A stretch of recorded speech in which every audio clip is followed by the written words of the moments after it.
Welcome to Success with Diabetes, a program that brings you tools and information that you can use while managing diabetes. This program is provided to you by the diabetes team of Toro University, California College of Osteopathic Medicine.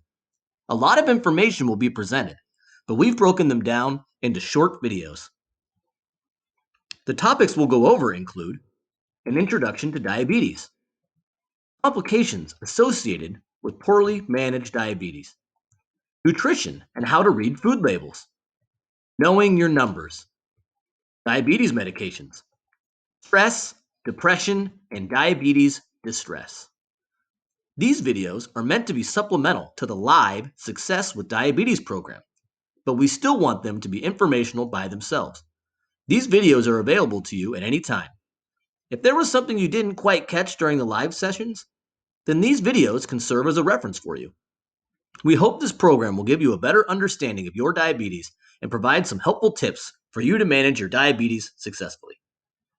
If you're interested in joining the program, go to tu.edu/mobec and click on Sign Up for a Class. We will contact you when a new class is scheduled to begin in your area. In the meantime, we hope you enjoy the videos, and we look forward to meeting you soon. Session 1. What is diabetes? In the first topic, we're going to discuss everything about diabetes. Today, we're going to go over the basics, the role of insulin and glucose in our body, the types of diabetes, and how high blood sugar can damage the walls of our blood vessels. Diabetes is a condition where your body does not produce or make enough insulin, or your body cannot use its own insulin effectively, resulting in high blood sugar levels. Wait a minute. Before we talk about diabetes, insulin, and high blood sugars, let's talk about what happens in our bodies when we don't have diabetes. Our bodies are amazing. Our bodies have so many parts, like our arms and legs, our hearts and stomachs, just to name a few examples. Each body part has a special role, but one thing they have in common is that all of them are made up of very small cells. And all of these individual cells need to be fed to have the energy to do their jobs. These cells can be fed in many ways, and a common energy source for these cells is glucose. But what is glucose? Glucose is a form of sugar, also known as carbohydrate. Some people may call it carbs. And it's the main source of energy for the body. And how do our bodies get glucose? From our food.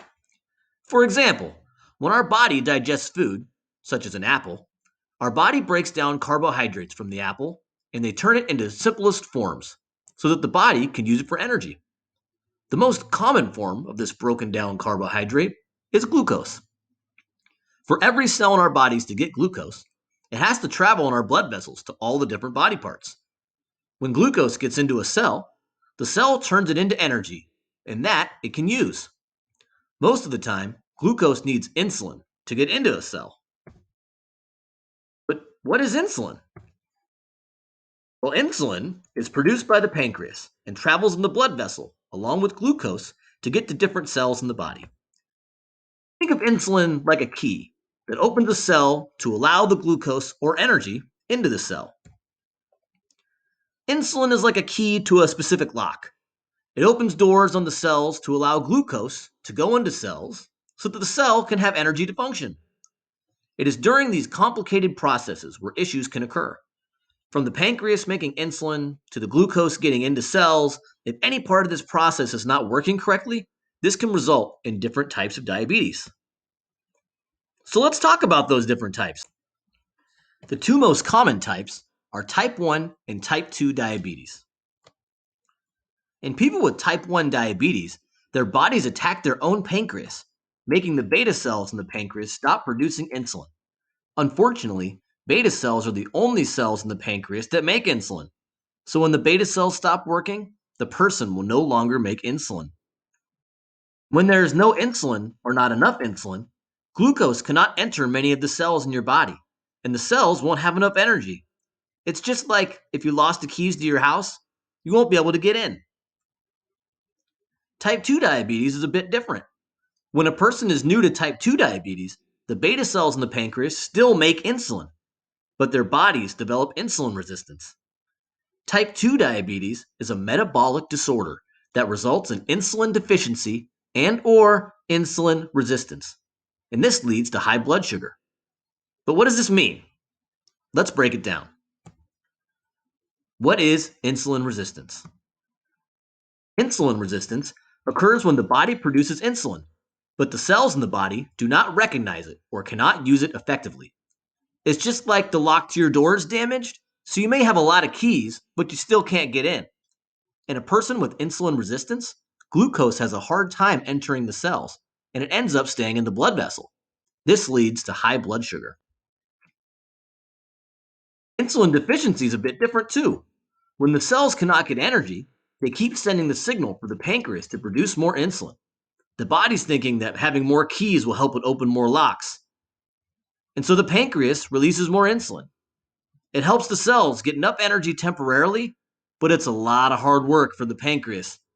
If the pancreas keeps producing insulin, it will eventually burn out and it'll be unable to make any insulin at all. And this leads to insulin deficiency. Both insulin deficiency and resistance can occur in type 2 diabetes. So, what is the problem with having high blood sugar levels? In healthy blood vessels, glucose travels to different parts in these blood vessels like cars on a road. We have large blood vessels and smaller ones. Imagine a 5-lane highway compared to a 1-lane road. If we have too many glucose traveling on these roads, when the glucose is not able to leave the blood vessel and enter the cells, they start to irritate the walls of the blood vessel. So, how does your body respond to glucose irritating your blood vessel walls? When the blood vessels are crowded with too much glucose and there is the irritation, this damages the blood vessel walls, forcing them to go through an inflammation process. Have you ever cut your hand? What happens? Does the scar that is formed ever feel like your original skin? How does it feel? The scar that is formed does not have the same smoothness as the original skin. The scar can be a different color or thickness compared to the skin around it. The reaction in the body after injury and healing is a process called inflammation, and this process occurs all over the body as a way to heal itself. If your blood vessels are irritated once, it's not a big deal. If you're having high blood glucose for a long period of time, your blood vessels will have more damage and stay inflamed. Besides high blood sugar, smoking, high blood pressure, high cholesterol, and stress also cause inflammation. So if these highways represent our large and small blood vessels, which highway is affected by inflammation first, the 1-lane or the 5-lane? It's actually the smaller ones, because they become much narrower, affecting the normal blood flow much quicker.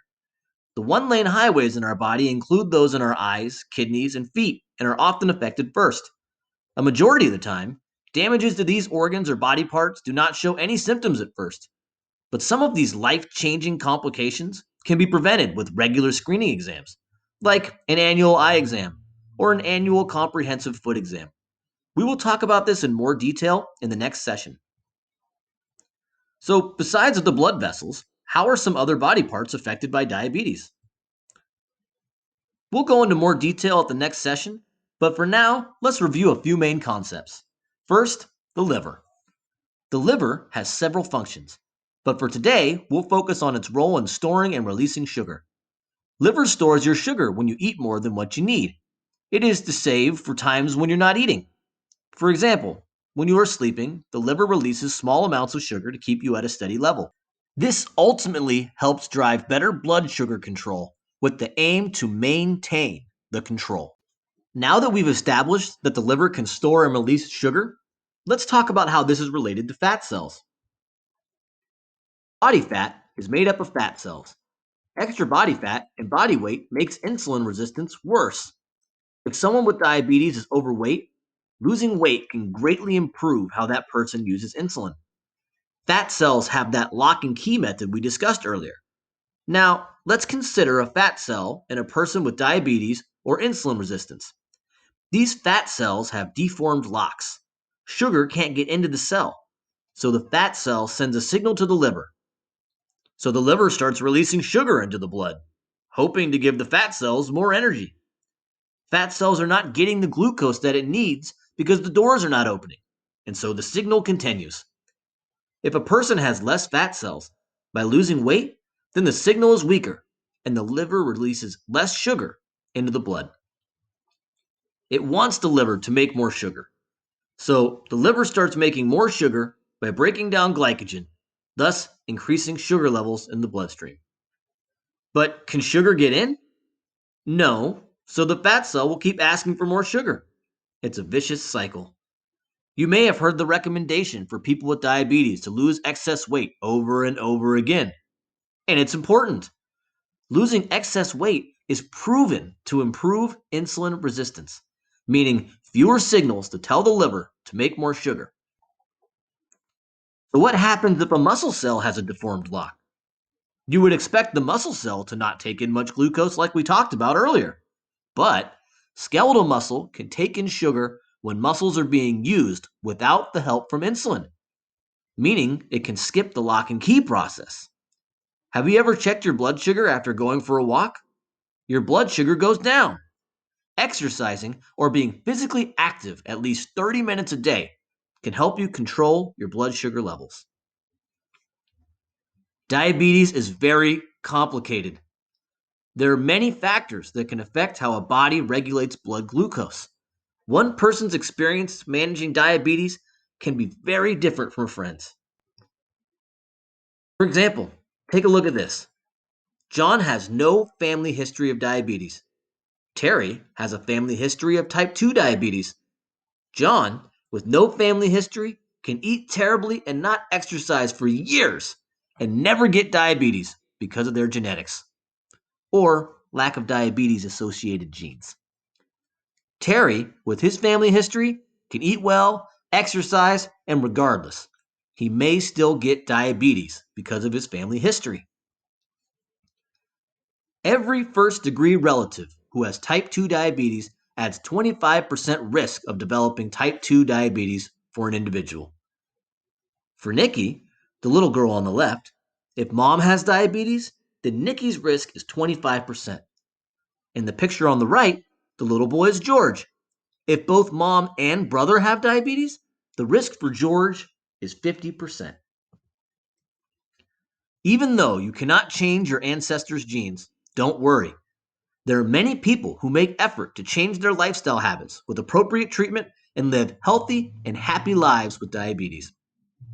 We will talk more in the future videos about how you can manage your diabetes with food, physical activities, and medications, along with other self-care tips.